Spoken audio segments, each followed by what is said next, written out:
Bonjour tout le monde, Suzy pour Bonté Web TV. Encore Bonté Web TV, probablement jusqu'en décembre parce qu'on a beaucoup de travail pour notre nouveau site. Donc, on va repousser un petit peu la date, mais c'est pas grave, on continue d'être la Web TV du cœur quand même. Je suis très occupée en ce moment parce que c'est la session d'automne et j'ai plus de monde que jamais dans mes cours à Studio Humanix. Je pense que mon tableau virtuel a bien fonctionné et je m'imaginais avec des classes remplies de monde et enfin on connaissait la technique en français. Pas longtemps après, là, une couple de mois, une couple de semaines ou mois après, j'entends parler que enfin on entend parler de la technique en français avec le livre Rajeunir un jour à la fois. Il y a un bel article dans l'actualité. Magie, miracle, qu'est-ce que c'est? J'avais aussi mis dans mon tableau virtuel maître instructeur. Qu'est-ce qui arrive? On m'écrit comme quoi on cherche à faire des formations de maître instructeur et oui, ils veulent me former. Alors moi, j'ai de la misère à savoir exactement, est-ce que c'est moi qui l'ai attiré ou si c'est mon énergie qui s'est connectée avec ça. En fait, c'est pas tellement important. L'important, c'est que ça fonctionne. Et aujourd'hui, j'avais envie de vous parler de plusieurs lectures que j'ai faites au cours de l'été. Alors, je vais commencer une petite chronique lecture. Je remercie beaucoup les éditions du Dauphin Blanc de m'envoyer de beaux livres qui me nourrissent, des beaux outils pour vous aider à réaliser vos rêves, à manifester et à co-créer dans vos vies. Et un merveilleux livre que j'aime, c'est Le miraculeux processus du souvenir. Dans ce livre, en fait, le principe, c'est quand on veut quelque chose, on a un grand stress parce qu'il y a une peur qui accompagne ça, l'inconnu accompagne ça, puis on a des réflexes là, qui se mettent en place. Alors que si on fait comme si on se souvenait qu'on a déjà réalisé, il n'y a plus de stress. Et on laisse place à l'intuition, à l'inspiration directe avec notre puissance, notre conscience supérieure, notre moi supérieur. Vous pouvez l'appeler comme vous voulez. Donc, je vais vous lire quelques passages que j'ai bien aimés du livre et je vais vous encourager à aller vous le procurer. Un outil pas tellement cher, une vingtaine de dollars qui peut vous amener beaucoup dans vos vies.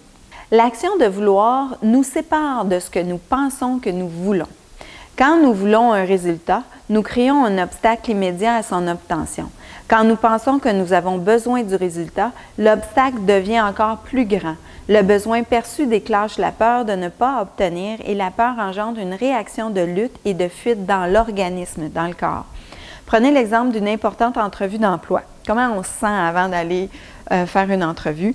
On devient stressé, anxieux, parce que dans notre tête, on dit « je veux absolument décrocher cet emploi » parce que c'est relié à mes besoins essentiels. Comme l'air, l'eau, la nourriture, mon cerveau, il pense que si je n'ai pas cet emploi, je ne vais pas survivre.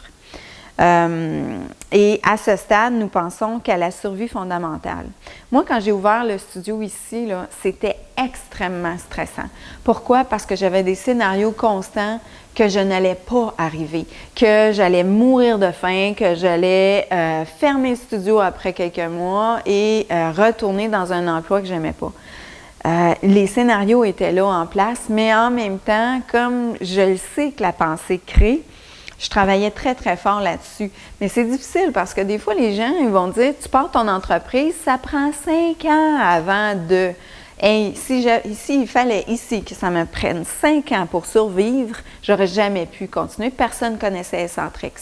Donc, des fois, les gens ils ont des bonnes intentions en vous donnant des conseils, mais je pense que le meilleur conseil, c'est à vous-même que vous allez le donner.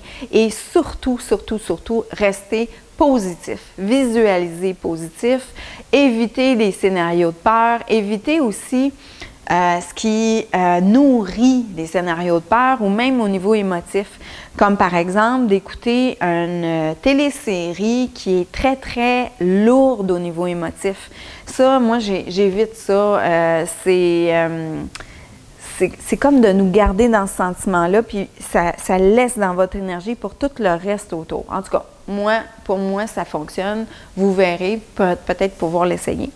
Alors, dans ce livre-là, Il y a beaucoup d'outils, d'ingrédients, d'étapes pour arriver à votre miraculeux processus du souvenir. Il y a des anecdotes que j'ai beaucoup aimées. Dans les étapes, il y a une étape de garder des aides-mémoires constants pour nous garder dans cette énergie-là positive. Et il donne l'exemple de Jim Carrey, qu'en 1990, il a décidé de se faire un chèque de plusieurs millions de dollars, daté de 5 ans après, puis il l'a toujours gardé dans son portefeuille. Bien, en 95, 5 ans après, il avait de loin dépassé le montant qu'il avait indiqué sur son chèque. Une chose que j'ai adorée, c'était le lien que les deux auteurs ont ensemble pour mutuellement se motiver. Alors, ils s'écrivaient des lettres de motivation, des lettres vraiment comme si leur désir était déjà réalisé avec des détails. Donc à la page 108, on voit Daniel Barrett qui écrit à Joe Vitale. « Cher Joe, je me rappelle cette première lettre que je t'ai écrite et un sentiment chaleureux gagne mon visage et ma poitrine. Je suis dans la première nuit d'un blitz d'écriture de 3 jours. Je semble me rappeler que tu trouvais une joie et une force analogues dans l'isolement. Je me rappelle du Grammy qui servait d'économiseur d'écran sur les ordinateurs de mon studio. Je me rappelais un CD. Je suis presque certain que c'était le tien. Je pense qu'il s'intitulait Blue Healer. » Donc, je ne vous lirai pas au complet, mais c'est dans les détails, puis c'est dans les sentiments aussi qu'ils se servent du processus du souvenir. Donc, c'est un livre très, très, très intéressant. Et j'espère vous faire des chroniques régulières au niveau de la lecture que je fais, des lectures qui me passionnent. Pour mes prochaines chroniques lecture, j'ai reçu le livre de Pam Grout, E3, bon, j'étais wow, juste à lire toutes les expériences. En fait, ça, c'est la suite du best-seller numéro 1 du New York Times, le E2.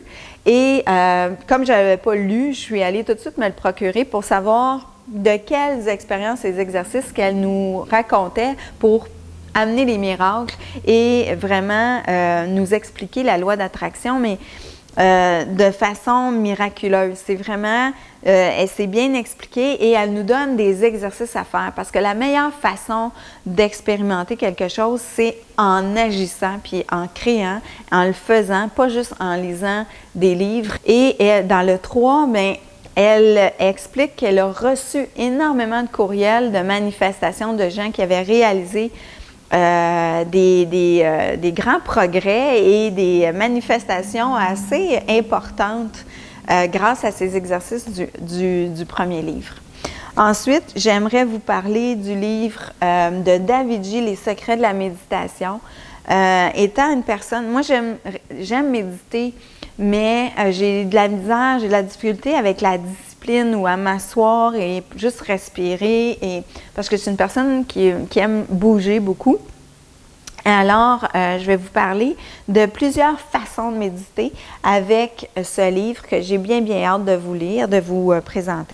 Mes prochaines entrevues, dimanche prochain, je me rends à l'Oasis de Cristal. Je vais aller visiter, j'ai vu passer sur Facebook un événement spécial, une conférence avec un monsieur qui s'appelle Michel Almiras qui transporte une pierre en forme de cœur humain. C'est une pierre qu'on appelle la pierre d'Uruguay qui aurait 130 millions d'années, avec des dessins très, très spéciaux à l'intérieur qui n'ont jamais vraiment vu nulle part. C'est des cristaux de quartz dorés avec des dessins. Même, il y a un dessin en forme d'ange dessus.